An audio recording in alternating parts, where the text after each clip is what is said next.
नमस्कार, धन्यवाद। आज आप इस प्रेस कॉन्फ्रेंस के लिए आए हैं। एक बहुत ही गंभीर और महत्वपूर्ण मसले पर यह प्रेस कॉन्फ्रेंस है। बंधुगण, आप जानते हैं कि आम आदमी पार्टी के नेता, राज्यसभा के सांसद संजय सिंह जी की कल ईडी ने गिरफ्तारी की है। शराब घोटाले के केस में गिरफ्तारी हुआ है और उसको लेकर जिस प्रकार की राजनीति आम आदमी पार्टी कर रही है, ये आज पूरा देश देख रहा है। यह आम आदमी पार्टी का चरित्र है।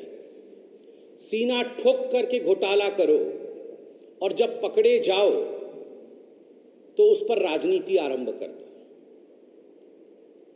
मैं आज सवाल पूछना चाहता हूं आम आदमी पार्टी से कि अभी 3-4 दिन पहले पंजाब में सुखविंदर सिंह कैरा, जो पंजाब के कांग्रेस के विधायक हैं, ड्रग्स केस में उनकी गिरफ्तारी होती है। उनको ड्रग्स के केस में अरेस्ट किया जाता है। पुराना केस था, केस चल रहा था, गिरफ्तारी होती है।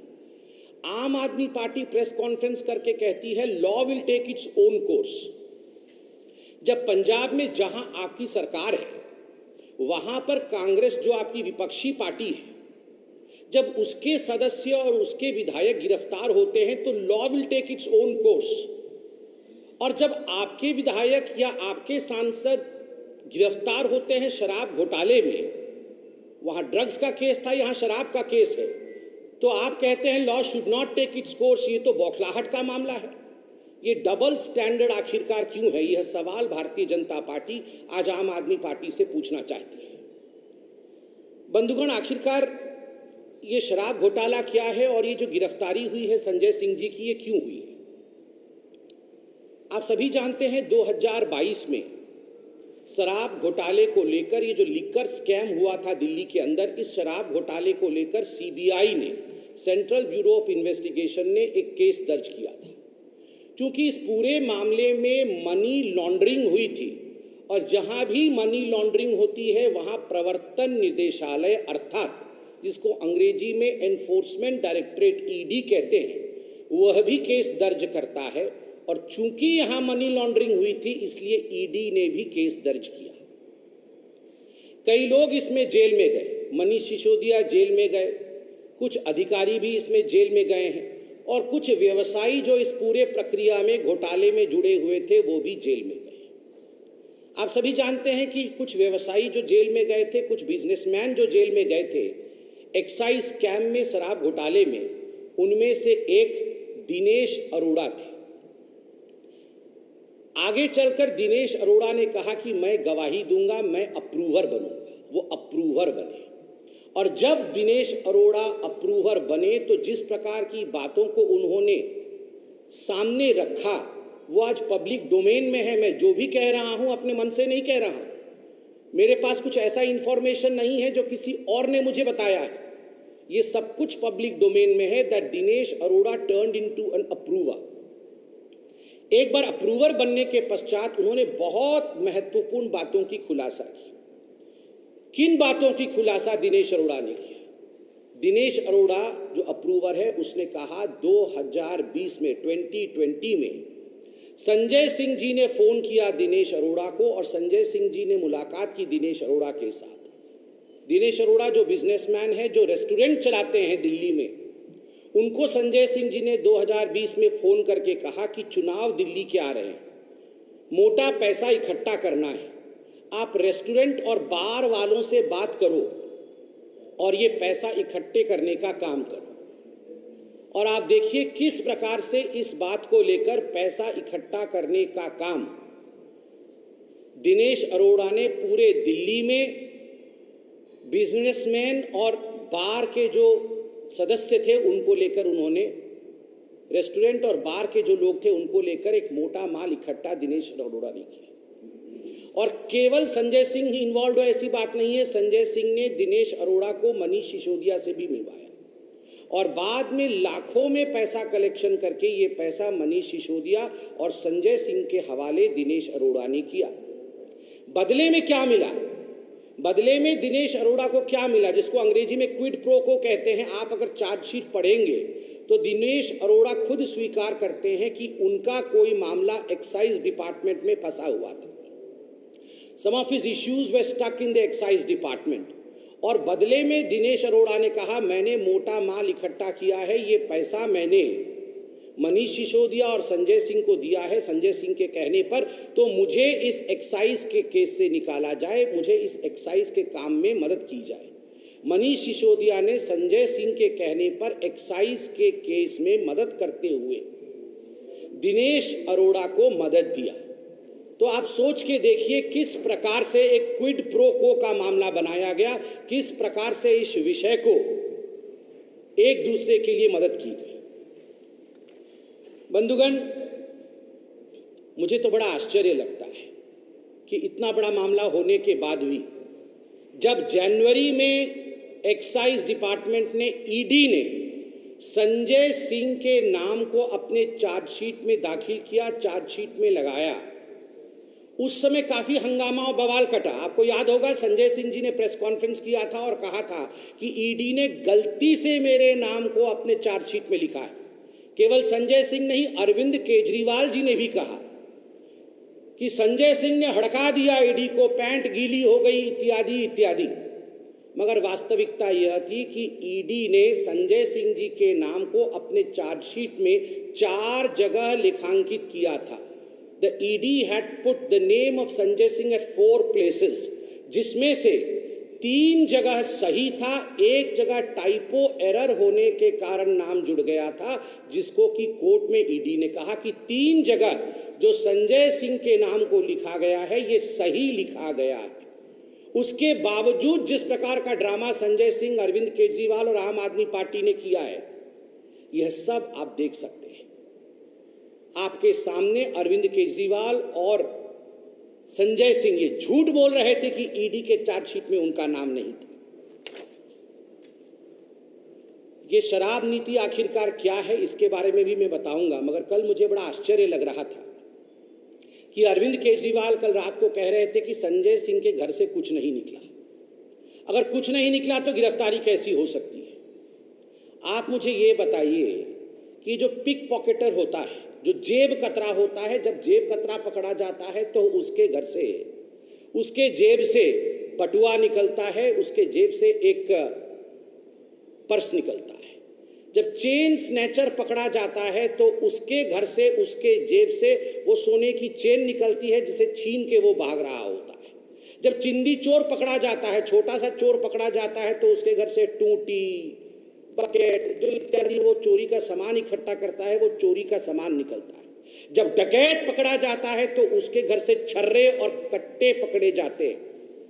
मगर जब भ्रष्टाचार का डॉन पकड़ा जाता है तो उसके घर से बटुआ नहीं निकलता, उसके घर से चेन नहीं निकलता, उसके घर से कोई चोरी का टोटी नहीं निकलता, उसके घर से छर्रे और बंदूक नहीं निकलते, उसके घर से इंक्रिमिनेटिंग डॉक्यूमेंट्स अर्थात दस्तावेज निकलता है। दस्तावेज जो कई बार मोबाइल फोन के अंदर और कई बार लैपटॉप के अंदर बंद होता है, ऐसे दस्तावेज निकलते हैं।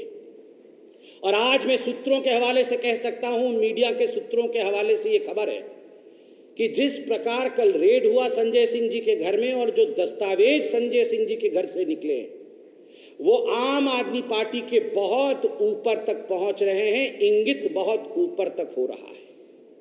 As far as the incriminating documents that have been procured from the house and the premises of Sanjay Singh is concerned, as far as media sources are to be believed, they say that these documents are going to increment, these are going to, in fact, ये फंसाएगी, ये किसी न किसी ऐसे व्यक्ति को फंसाएगी जो आम आदमी पार्टी के चेन में बहुत बड़ा है। आज आप एक बात जान लीजिए, ये आम आदमी पार्टी ये कोई जेब कतरा नहीं है, ये आम आदमी पार्टी कोई चेन स्नैचर नहीं है, ये आम आदमी पार्टी कोई चिंदी चोर नहीं है, ये आम आदमी पार्टी कोई साधारण डकैत नहीं है, ये डॉन है, भ्रष्टाचार के डॉन। इस कारण से जिस प्रकार की बौखलाहट आम आदमी पार्टी में आज देखने को मिल रहा है, ये पूरा हिंदुस्तान देख रहा है। और जहां तक अरविंद केजरीवाल और आम आदमी पार्टी का सवाल है, ये जो प्रश्न बीच बीच में उठाते हैं और कहते रहते हैं कि आज इन्होंने मनीष सिसोदिया को गिरफ्तार कर लिया, आज इन्होंने फलाने को गिरफ्तार कर लिया, कल हो सकता है इसको गिरफ्तार कर ले, क्यों नहीं? Law will take its own course. और कानून में साधारणतः असेंडिंग ऑर्डर में गिरफ्तारी होती। पहला छोटा चोर पकड़ा जाता है, उसके घर से फिर कागज निकलता है, फिर वो बताता है कि अरे मुझे तो फलाने ने बताया था। उसके बाद बड़ा चोर पकड़ा जाता है, उसके बाद थोड़ा बड़ा चोर और पकड़ा जाता है, और अंततोगत्वा सबसे बड़ा जिसके कहने पर ये सब कुछ हुआ था वो पकड़ा जाता है। इस कारण से इसमें किसी प्रकार का संदेह मत रखिए कि किसी को छोड़ा जाएगा।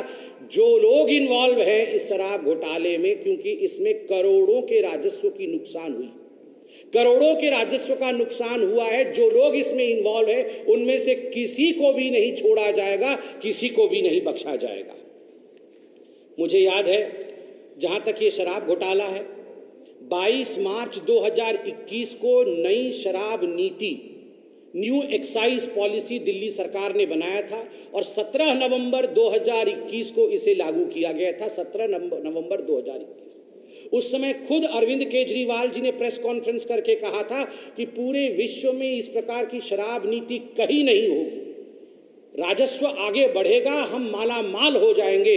पहली बार पूरे विश्व में ऐसा हुआ कि बोतलें तो ज्यादा बिकी, पैसा कम आया। ऐसा आप बताइए, दुनिया में कहीं आपने सुना है? शराब की बोतल ज्यादा बिके और पैसा और राजस्व कम आए, ऐसा पूरे विश्व में कहीं नहीं होता है। ये पहली बार पूरे विश्व में ऐसा हुआ। बंधुगण, भारतीय जनता पार्टी ने कुछ सवाल बार बार पूछे थे। आज दोबारा ये सवाल शराब नीति को लेकर, संजय सिंह को लेकर, मनीष सिसोदिया को लेकर मैं दोबारा पूछता हूं, क्योंकि संजय सिंह भी गिरफ्तार हुए। आपने पहली बार ऐसा हुआ दिल्ली में, और क्यों किया ऐसे कि कानूनी सलाह के बावजूद आपको एक्साइज डिपार्टमेंट ने कानूनी सलाह दिया था कि आप अपने पुराने शराब नीति को मत बदलिए। उसके बावजूद आपने पुराने शराब नीति को बदला। क्या कारण था आपने बदला? क्या कारण था कि मैन्युफैक्चरर के हाथ में रिटेल देना यह गैर कानूनी है, मगर आपने मैन्युफैक्चरर के हाथ में रिटेल दिया? क्या कानून था कि पहली बार हिंदुस्तान के किसी राज्य में ऐसा हुआ कि पहले शराब पे कमीशन 6% का होता, 2% का होता था, माफ कीजिएगा, पहले 2% का कमीशन होता था, उसे बढ़ा करके 12% का कमीशन किया गया, और उसमें से राउंड ट्रिपिंग करके 6% आम आदमी पार्टी के ट्रेजरी में जाती थी, आम आदमी पार्टी कमाती थी। आप बताइए, 2% से 12% बढ़ाने का काम, शराब नीति में कमीशन बढ़ाने का काम कारोबारियों का, प्राइवेट इंडिविजुअल्स का, ताकि ये पैसा आम आदमी तक पहुंचे, इसके पीछे मनीष सिसोदिया और संजय सिंह थे। इसलिए बेधड़क कानून अपना काम करेगी, और जो लोग जनता के पैसा को शराब के माध्यम से लूटने का काम कर रहे थे उनको छोड़ा नहीं जाएगा। क्या कारण था कि 145 करोड़ 145 करोड़ रुपया ये शराब कारोबारियों का माफ किया गया, वह भी बिना किसी कैबिनेट के नोट के, बिना कैबिनेट के मंजूरी के 145 करोड़ रुपए शराब कारोबारियों का माफ किया गया। किसने इजाजत दी? अगर संजय सिंह जी और मनीष सिसोदिया इसमें रिस्पॉन्सिबल है तो क्या कानून उनको छोड़ देगी, या कानून का हाथ इनके गिरेबान तक पहुंचना चाहिए?